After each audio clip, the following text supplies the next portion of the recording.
90 billion pesos for more noble causes. Ano yan? Sa mga aktibidades ng First Lady? Oh my God, lamay na naman ang First Lady. Ano yan? Pang-ayuda na naman? Para Ayuda. kay Speaker?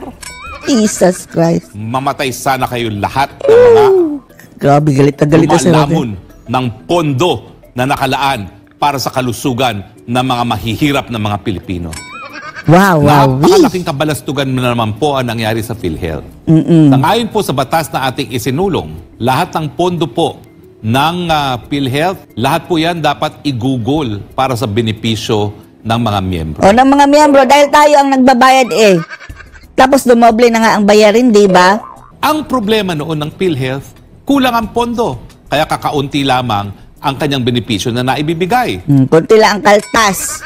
Pero nung kailan po, inaprubahan po ng board dahil hiningi po ng Malacanang